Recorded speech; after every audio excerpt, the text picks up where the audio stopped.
everybody. Good morning. It's Suzanne Evans here, and I am back with my people. Hey, people.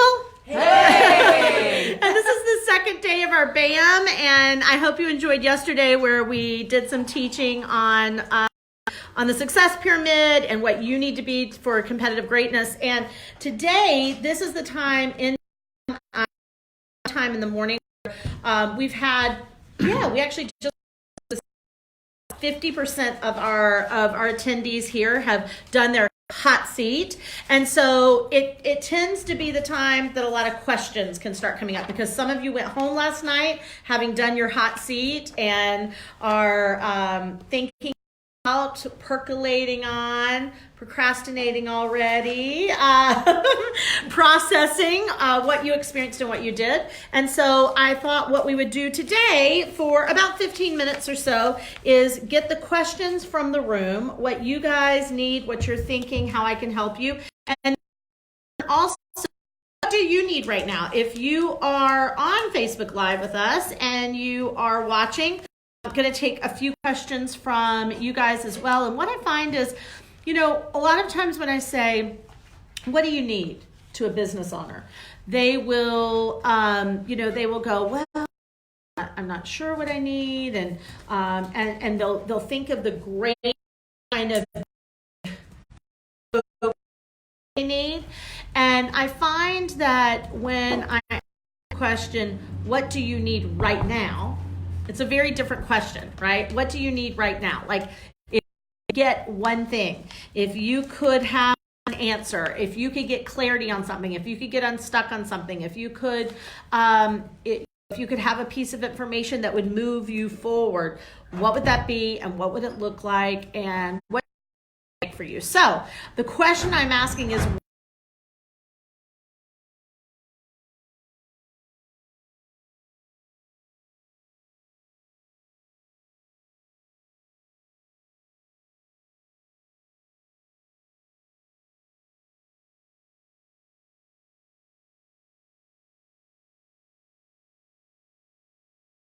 being said, for those of you in the room who have a question, Jennifer. So yesterday we did the client mapping exercise. We looked at our clients, where they came from, and I found a pattern where 3 or 4 came from one particular. So you had talked about, there's things you can do to nurture that relationship. Yeah. For So when she has a few clients that came. Is it an individual? Is it a company? Is it a? It's an individual that, yes, driven. Okay, great. So it's a colleague of yours Yes. that tends to be feeding you clients. So a couple of things. When you see a pattern beyond a few, maybe something to focus, right? You might.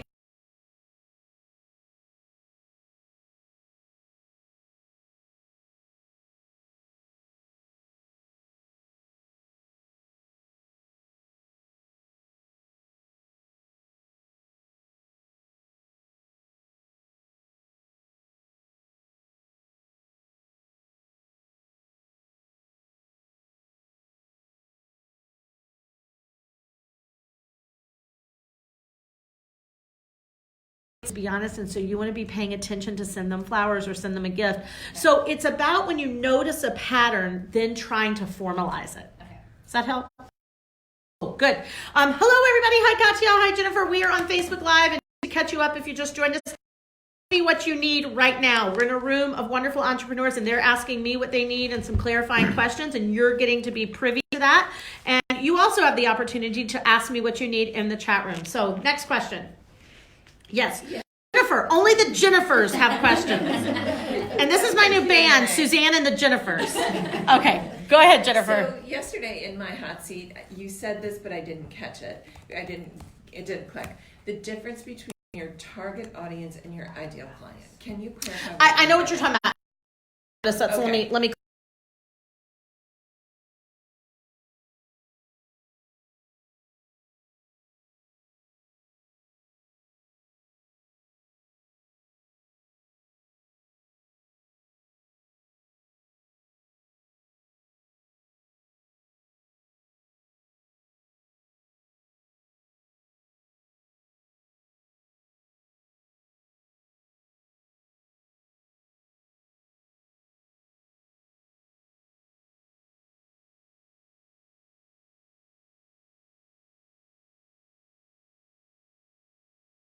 saying that is that who you spend your marketing time and money on is your target market.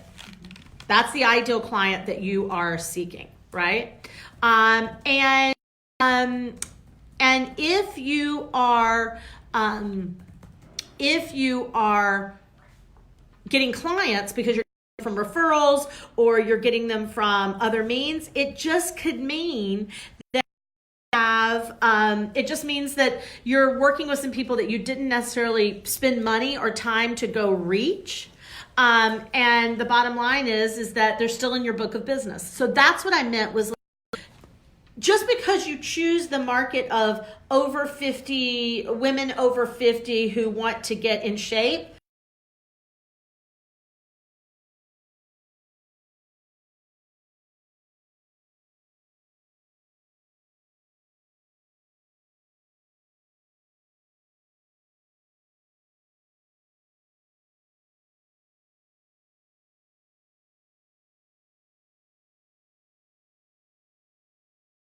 hi guys, I see that you're saying we have a connection issue. I do see it saying it's going in. Hopefully it's saying it's connected now. Sorry about the hiccup. Maybe I'll stop moving the camera. I don't know if we're in a hotel room, so it could be a little wonky, but sorry. Whatever question you have. If you can't see and hear us, just mock us the whole time. Somebody else, yes. Benita, sorry. So Bettina's nice though. Bettina, Benita, either way. I get that. So it kind of piggybacks.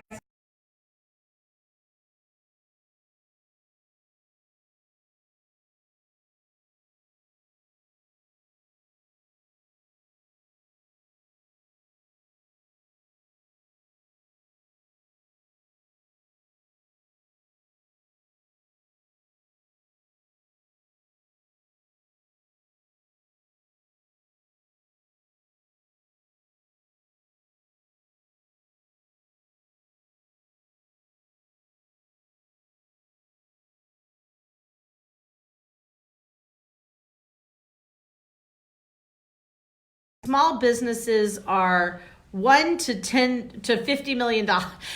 There's kind of government's version of what small large businesses. There's all types of different ways. Don't worry about that. I say small business owners, and my small owners know what I'm talking about, right? And sometimes, depending on the audience, I will say solopreneurs. You were in what we talked about yesterday. You're in the small business range, and if somebody corrects you and says you're in micro businesses, say, okay, thank you, great. I'm so glad you've educated me today. But it's a little bit of semantics. I don't think people want to be known as a micro business. Yeah. I've never even heard that word. Yeah. Yeah.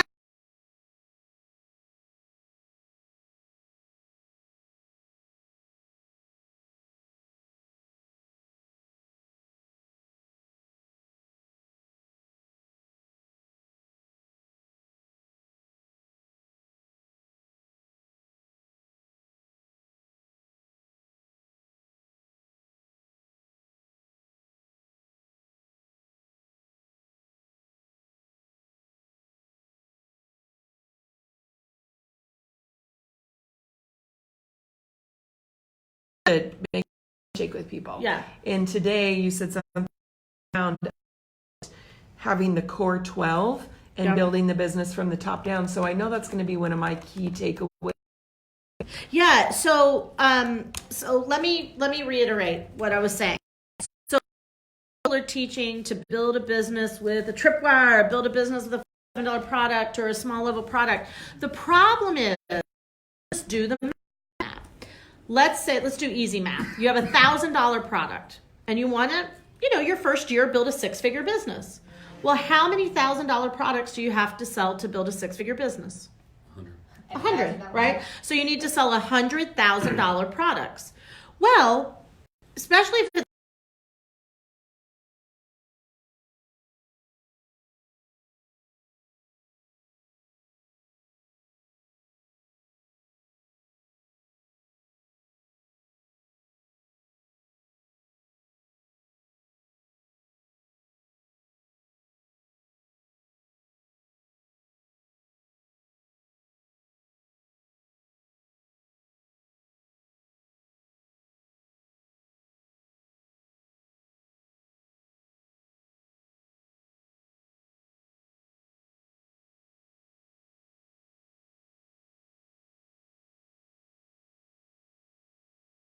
common sense to come out of the gate selling high-end first.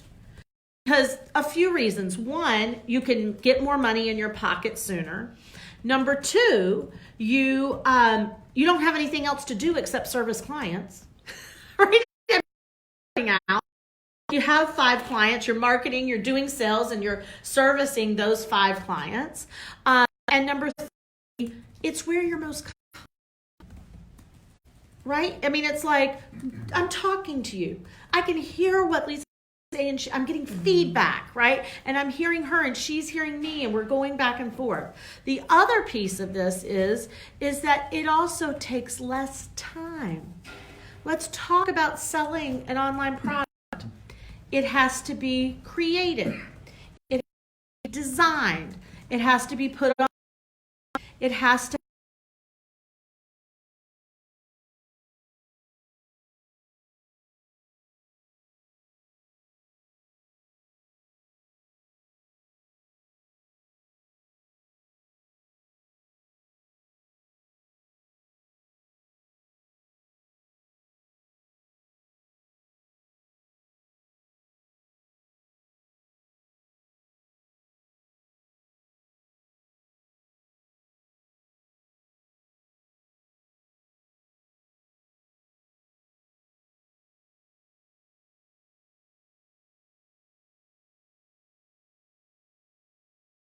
Oh, let me test the water and then I want to become a $5,000. They're a $47 mentality, and so we've found it much more successful if you come in free somehow, and then it's a clear slate. Whereas the 47 and the 97 buyers don't. I don't know. They just don't ascend. I hope that they would. So I would say there's 2 sides to that. Sometimes, there's a big conversation around events, and they go, if you get somebody to spend a couple of $1,000s to come to an event, they have they're a better buyer. Total bullshit. I have done events with people who are everybody in the room paid to be there, and I've done paid nothing to be there.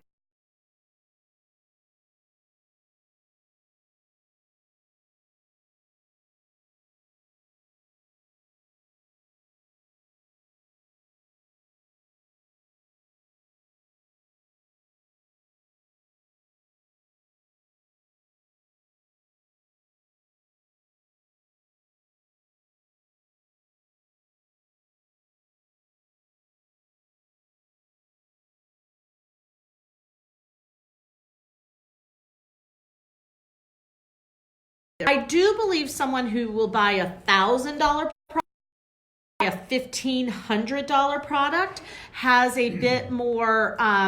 They've put some skin in the game, and maybe it was a caviar appetizer, right? Yeah, I find sometimes the $47 are barriers to entry, and you're right. At that point, $47 are free. What really is the right? What truly is the difference? So I think that's a great point. And I teach, if you are making under $1,000, we stabilize and scale your business through high ticket sales. Yeah, David. So David Mamano, ladies and gentlemen. I'll be here all day. So mastermind groups, I have had the experience of them melt. With 12 people. Yep.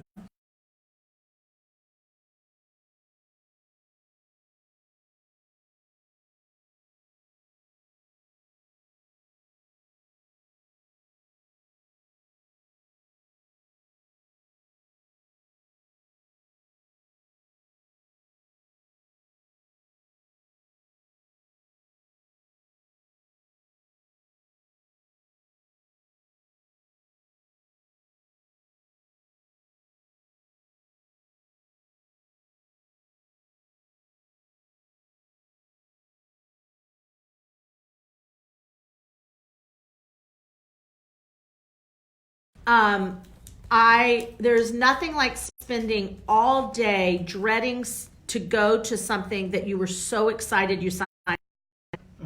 Well, let me say it again. There's like spending the whole day dreading going to that you were so excited to sign up for. How many times have we all done this, right? I mean, we've all done it. So there's an amount of that does happen. That you just can't avoid. But the large drop-offs are one of three reasons. Lack of facilitation, right? Just they paid you doesn't mean that makes them interested. It just means they paid you. It means they started this.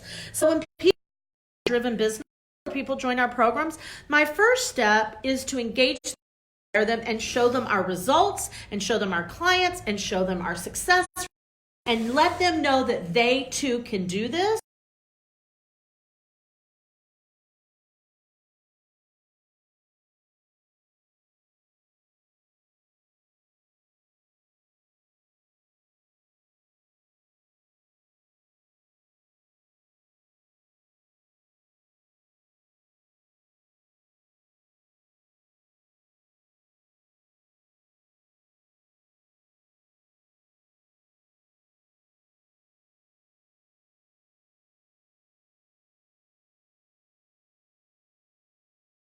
Multiple coaches, right? Now listen, we all know, we've had this conversation in this room this morning even.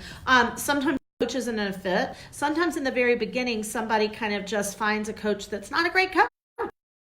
They're just starting out and they find else that's just starting out and it doesn't work. But if you're with a reputable, good, coach, the coach will kill you.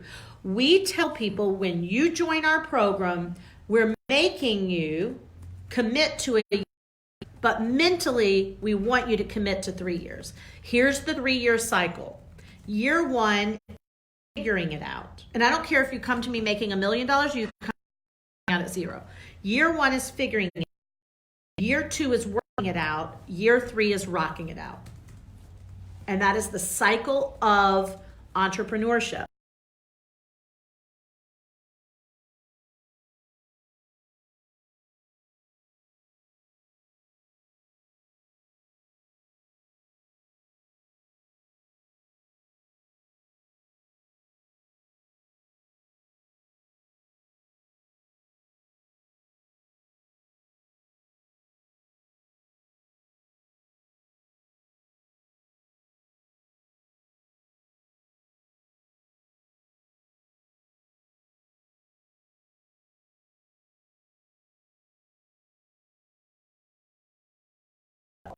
And what you've been told you're going to get is being delivered on. The biggest mistake is coach hopping. So it is a facilitator issue.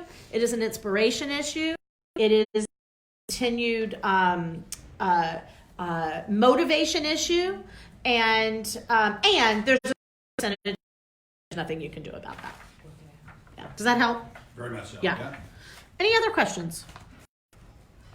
I don't know if this is the right That's fine. time, but And Facebook Live, I'm going to make this the last one. If any of you have a question, we've had terrible internet problems, so I'm so sorry. I think some of you are hearing bits of this. So welcome to technology. This is what I was talking about yesterday with the internet on my phone's doing such weird things. Anyway, coming for me, the internet troll. I would love to talk title. Oh yeah, that'd be fun.